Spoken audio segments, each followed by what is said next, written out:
did. We Really? hit on politics. We hit on politics just a Not enough. Not enough. Not enough. But do we really want to? Hillary's comments during the debate is like, and I will vote for Hillary if she gets the nomination. But general election. This is why some people don't like Hillary, because they're talking about the minimum wage, and Bernie, of course, supports $15, and she's saying, well, I support it. And then when he presses her for an answer, well, what I support is $12, and then the states that wish to move up and can afford to move up to $15, they'll do that. And I was like, well, that's not supporting $15. Just say it. There's nothing wrong with saying, I support $12. Don't say, yes, I do support what you say, and then double back. She does that too much. Just say what you mean. I believe what Bernie actually said was this. If you want to start that conversation, you can go ahead, shoot. Yes. Exactly. Yeah. The debates are look. I lean left. Anybody who listens to the show, and we've done this show or a part of this kind of show for 5 years now. If anybody listens to us, they know I lean far to the left. Communist. Well, it's funny. It reminds me of the Tony Bruno, Andrew Siciliano show where they used to say racist all the time. It was like funny. But anyway, no. The thing I liked about the Democratic debates early is that they kept it civil, and then now that Bernie's Bernie's still nowhere near getting the nomination just because of all the superdelegates. But now that he's been winning a lot lately, it seems to be a little bit more friction involved, and I don't like that because I think that is Bernie going to get the nomination? No, Hillary's going to get the nomination, and it would behoove the Democrats to. And I'm not saying Bernie drop out, because I would love that he's involved and that he's winning the states and he's going to have a say in the convention. But I think it behooves the Democrats, as opposed to the Republicans who are infighting like they're inbred, which they probably are. But it behooves the Democrats to be civil with each other because they're not tearing each other apart from the base. Oh, well, you know what? I like Bernie a lot, which I do like Bernie a lot. I wouldn't vote for Hillary. I would still vote for Hillary if she were the nominee. Whereas some Republicans are out there are like, you know what? If Trump gets to be the nomination, I'm just not voting. Great. Good. Don't vote. Exactly. Yeah. So I don't want to see this friction as far as we all vote Democratic. And Ted, I don't know if you have a take on this, but to me it bothers me when Democrats start kind of fighting with each other. You can have a difference of opinion, but don't start kind of going down that Republican road. What do you think, Ted? I don't have a take on this. Oh, well.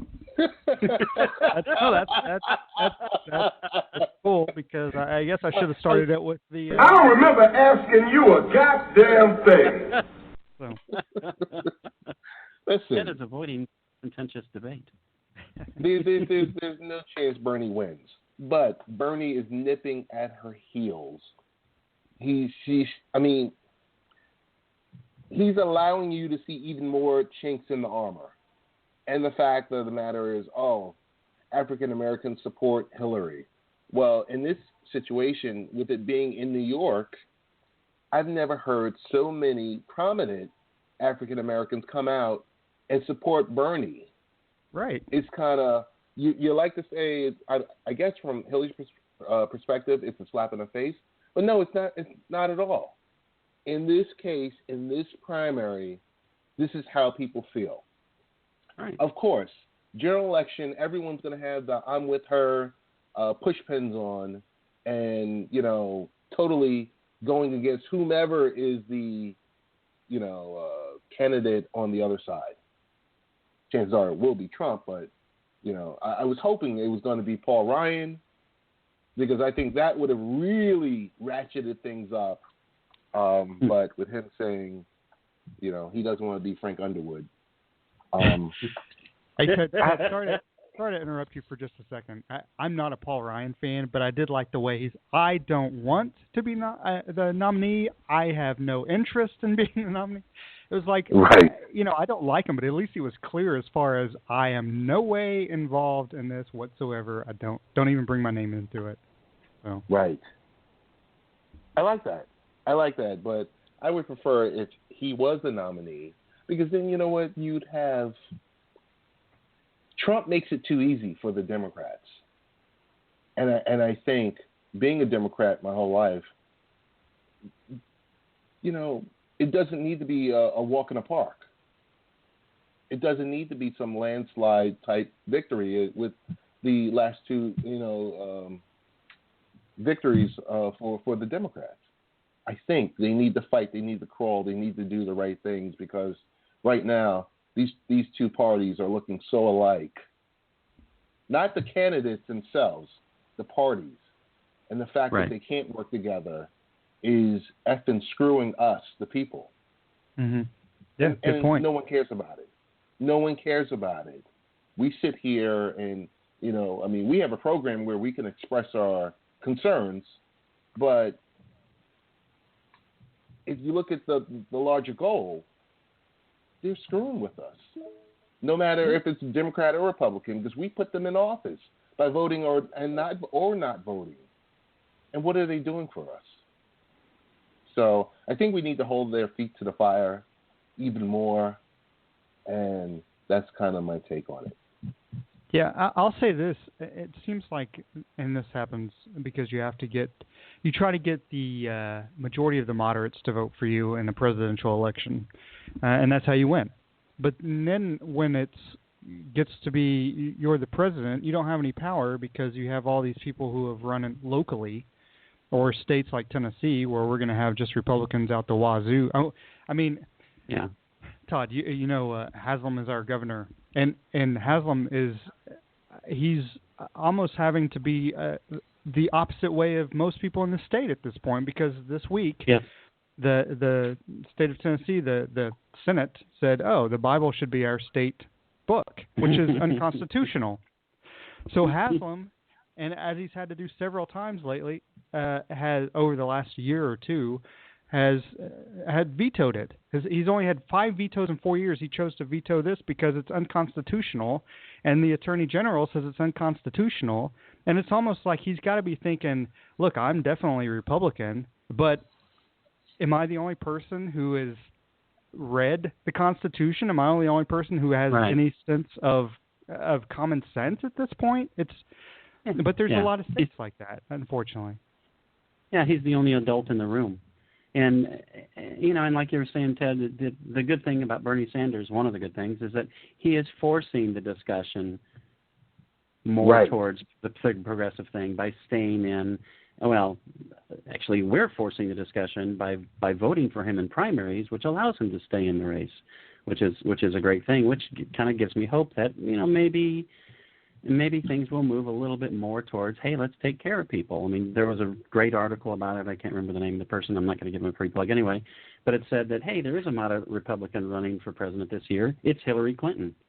And, that's about the truth. Like you said, the two parties, that they like to think they're pretty different. But, looking at how parties are different worldwide, until the Tea Party got with, their insane motivations with, like the Tennessee legislature deciding, the Bible should be our official book, idiocy like that.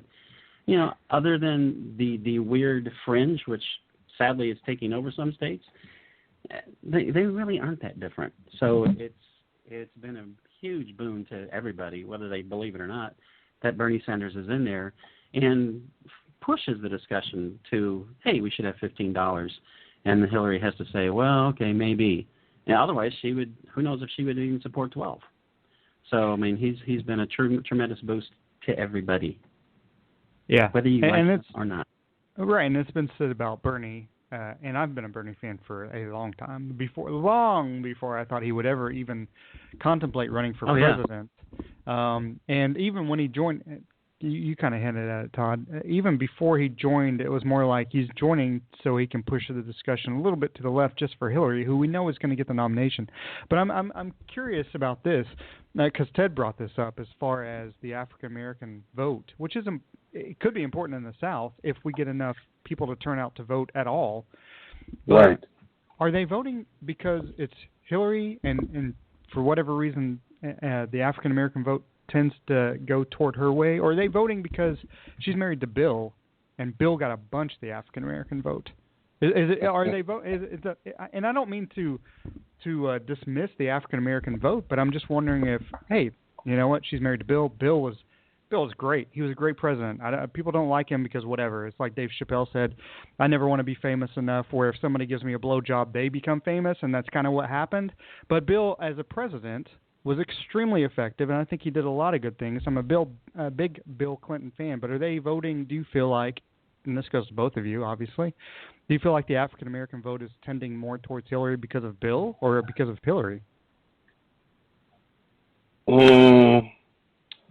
I'd like to think the African-American vote is happening because more people are becoming educated, and more people are not just saying, hey, I'm going with the Democrat, or hey, I'm going with Hillary because of X, Y, Z. I still have to say we have to pull it back and really look and see, does this person's goals align with mine? Are they going to help me and my family when we try to go and get, the things that matter today? So many, it's polarizing on Facebook nowadays, watching people talk about, the Affordable Health Care Act, or now we're talking about free education for public universities. Do we want people to die in the street? Do we want people to not have education where it's being offered? I'm not saying private institutions, and I'm totally off the rails on this question because of what you asked. I think it's going to go back to African Americans align themselves with being Democrats, period. So hence, they will, the Clinton name is prominent for what Bill did in the past, and all the things that he did in the past weren't great, but for the most part, they did help African Americans. So they're going to lean towards name recognition. It's good. That's well thought out and an excellent point. Seriously. Yeah, absolutely. And it's hard for me to say since I'm not part of the community, but yes, you are. Yeah, I think a lot. Honorary, especially if I get out today and tan. Actually, Todd says this. He goes to a group where it's predominantly African American, and that's what he says. I'm here so I won't get fined. Basically, I think a lot of it probably is holdover from the unofficial first black president, Bill Clinton, because he was the first one in a long time who actually paid attention to the African American community. I thought that was Van Buren. Willie Van Buren? Or is that Van Halen? Martin Van Buren? Yeah. Martin Van Buren. Ted knows its history. Todd was like, I don't know who Van Buren is. That's that. I totally know, but play bass for the team. I think part of it probably is holdover from Bill, and I would hope a lot of it is just, hey, because they like what Hillary said. Hillary says and has done, I shouldn't just say she said, she's done a lot of terrific things for a lot of people, not just the African American community, obviously, but that's part of the United States. In case you were unaware of that, Lee, I just want to let you know that. So, I'm sorry, did you mention Guam? Is it Guam? The African Guam community. One thing with Hillary, though, I was just flipping through some stuff, and people are saying they want her to show her real side, and one of her supporters says, she needs to do this more often. She needs to go to a bar, have her drink a beer. It's like, absolutely not. She needs to stop. She needs to stop this, as they say, charm offensive. Stop that bullshit. Be yourself. Yeah. If she would normally do that, fine. But I remember her campaign in 2008, and she's out hoisting. She looked like she never held a glass before in her life. I was like, don't do this shit. That's abandon the vote of the people who want the president they want to go have a beer with, and go after the people who want someone who's smarter than they are, and who knows how to deal with problems. Be yourself. If part of yourself is going and playing shuffleboard or, whatever, playing dominoes, fine, do that. If you're comfortable doing that, if you can look comfortable, do that. But by God, be yourself. Be authentic. people, I mean, that's one reason why people are going towards Trump, not because he's authentic. He's the biggest bag of fake crap there ever was. But they think he's authentic because he plays that so well. They think he's really angry about all these things. And so people like authenticity. That's why people like Bernie, in addition to what he says, because when he says something, you know he means it because he's been saying that for 30 years, 26 years, whatever. Right. So be authentic. You know, just come right out and say, don't get your way around to the answer of what you really mean. Just say it. Say it up front. And stop, you know, riding the damn subway and having, just do what you need to do. You know, act like you're a former Secretary of State and a senator. Don't act like you used to be a plumber or something, whatever your next stunt is. Be presidential. Yep. Be presidential. Hey, she went down 2 stops of the subway. 2 stops. 2 stops. You know, don't be everybody's barfly buddy. Be president. Hey, I do want to say this. As much as people want to crack jokes on her swiping the Metro card 5 times, dude, I swipe it 3 or 4 times every day. It doesn't work. It doesn't work. From my days on Metro Rail in Washington, D.C. Oh, yeah. Those things hardly ever work, yeah. So it's not that she didn't know how to use this. You know, how often do you have those cards when you're trying to check into your, well, Ted can't do it anymore, but some of us will step out. You go to the motel and you swipe the card and it's like, son of a bitch, I have to go back down because this one didn't work. You know, so no shock. No shock that it didn't work. It's funny you mentioned D.C. because that's when Ted said that. Because I used to spend all my summers in Alexandria, and we used to ride the Metro all the time. That's exactly what I thought. The funny thing is that there was some pushback on Bernie for not using for trying to use a token. The guy's from Brooklyn. Okay, he hasn't lived in Brooklyn for a long time, so that just goes to show he used to remember how it was. That's not like well, I don't know how New York works. It's like the guy lives in Vermont. I mean, this is a guy who, again, he went from Brooklyn, he went to Chicago. This guy got arrested during a civil rights demonstration. Yes. I mean, this guy has always lived it. It's not just him being elected; he's lived it. So this guy marched for Dr. King. Yeah. Come on. And he still had the same hair. Still had the same hair when he did that. Look up Old School, and it's a picture of him. Hey, what I didn't want to forget. What about Trump shouting out and being in Pittsburgh and shouting out Joe Paterno? I didn't hear that. I mean, I missed it. I'm not saying it didn't happen. I totally missed that. What happened with that? He shouted out Joe Paterno, and people were like, "Okay, you dunce. He's dead." Wow. Saying we need to bring Joe Pa back. Did he have a clinic for 10-year-old boys while he was at it? Wow, what a tool he is! What a freaking tool! Oh my God. Well, actually, it's funny. We weren't going to talk politics, and I think we almost turned that into a podcast unto itself for the last 20 minutes. So, but that's our show. We'd like to thank Chris Wassel of Project Roto and lots of places. He mentioned that the fantasy hockey show he hosts is which makes sense. It's off until next season because you can't have fantasy hockey while you're in the playoffs. So Chris is always great, really knowledgeable about the NHL, and we'd like to thank everybody who listens. We have Ted. Ted is yes, sir. I'm way in the studio, but Ted, do you have a late night as Ted approaches the 18th hole? We're going to try to talk with Ted. It's just 7 bogeyed the whatever that is. Anyway, do you have a show on Late Night Parent Live Wednesday? What's happening? Yes, we're right now. I'm just going to be talking with one guest. The guest is going to be talking about online dating security because this is a situation we had that's been reported all over, but up here where the lady was dismembered.